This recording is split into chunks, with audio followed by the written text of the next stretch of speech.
Eskalasi perang Iran dengan Amerika Serikat meningkat usai provokasi Presiden Amerika Serikat Donald Trump yang menyatakan akan menguasai Selat Hormuz. Sengitnya baku tembak Amerika Serikat Iran memantik Israel turut campur dan mengancam Iran akan menyerang lebih keras. Selengkapnya kita bahas bersama dengan dosen International Institute for Islamic Studies Kasem Muhammadi dan juga Aisyah Kusuma Somantri, peneliti senior Indo-Pacific Strategic Intelligence. Selamat petang, Mas Kasem dan juga Mbak Aisyah.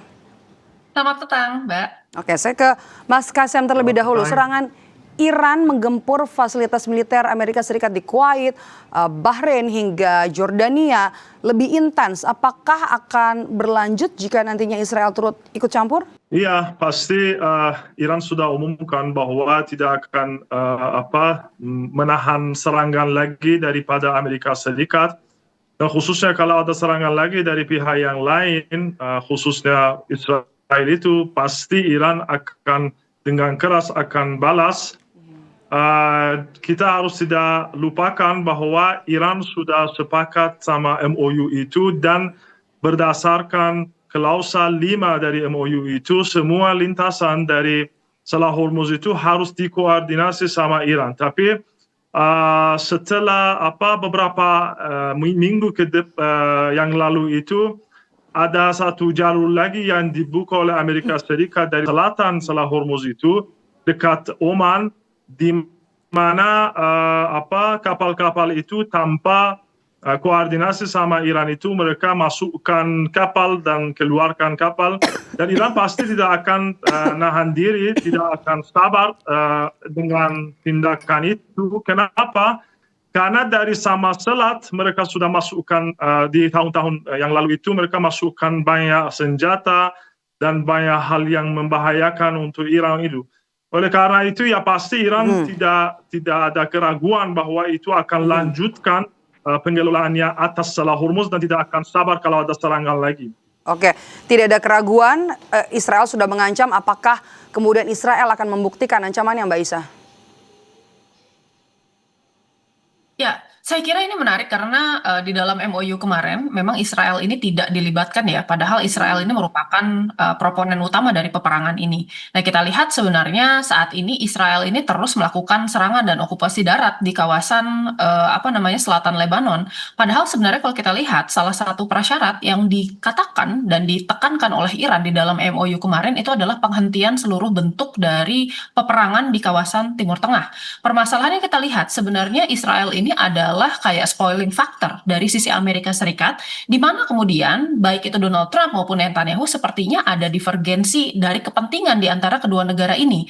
Saya kira sebenarnya kepentingan Amerika Serikat sekarang adalah desakan-desakan dari dalam negeri untuk bisa menghentikan perang, apalagi setelah kemarin kita tahu bahwa War Power Resolution itu sudah ditandatangani oleh Kongres. Nah, permasalahannya dari sisi Israel saat ini mereka juga akan menghadapi pemilu di bulan Oktober nanti. Dan pemilu ini merupakan salah satu indikator di mana kemudian Netanyahu menggantungkan popularitas politiknya terhadap kemenangannya di kawasan Timur Tengah, terutama di Lebanon Selatan gitu. Jadi banyak sekali kemudian masyarakat sayap kanan dari Israel ini yang mendorong sebenarnya Israel untuk turut berperang dan melanjutkan sebenarnya operasi yang sudah dilakukan di kawasan Lebanon Selatan. Jadi saya rasa sebenarnya spoiling faktornya tetap ada, atau misalnya hal yang mempersulit ya MOU itu untuk dilaksanakan.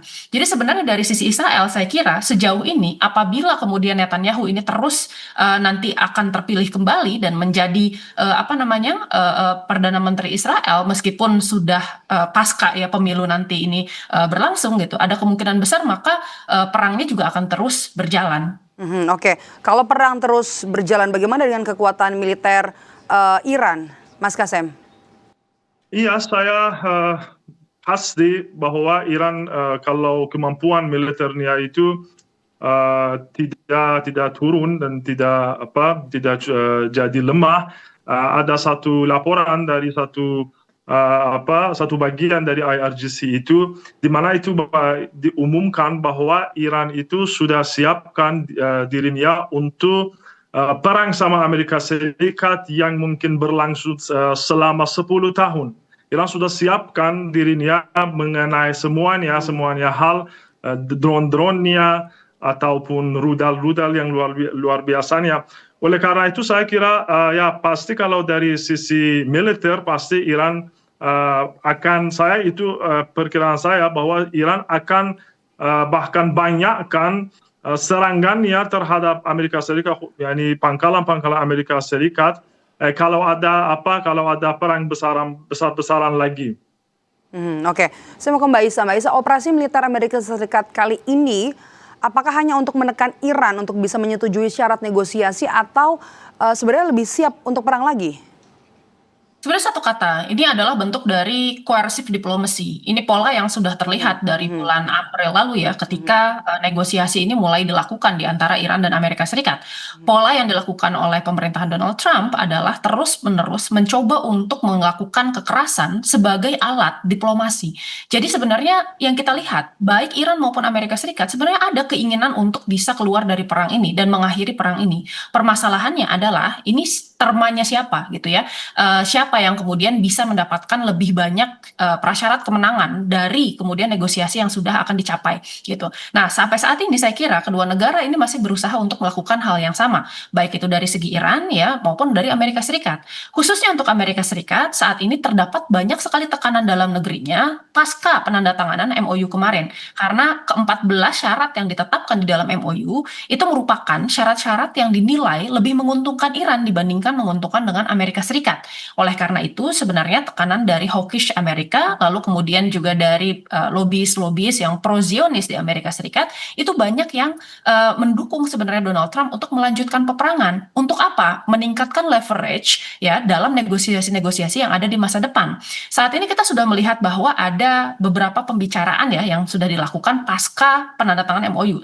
Di antaranya adalah yang di Qatar kemarin kita tahu. Meskipun pada akhirnya ini belum berakhir terhadap konsesi tertentu, tapi nanti kita akan mengharapkan bahwa akan ada diskusi lagi, baik itu misalnya nanti di Islamabad ataupun bahkan ya ada diskusi lanjutan setelah ini yang membahas mengenai kelanjutan MOU. Karena sampai di titik ini saya kira belum ada ya kesepakatan khusus di antara Iran maupun Amerika Serikat tentang apa titik yang mau disampaikan. Sementara saya kira sebenarnya kesalahpahaman di antara Iran dan Amerika Serikat sekarang masih sangat besar sekali, sehingga distrustnya masih ada, lalu kemudian juga masing-masing negara masih melanggar deadline masing-masing, sehingga untuk bisa mencapai kemudian negosiasi dan konsesi yang kemudian matang gitu ya, ini masih agak sulit.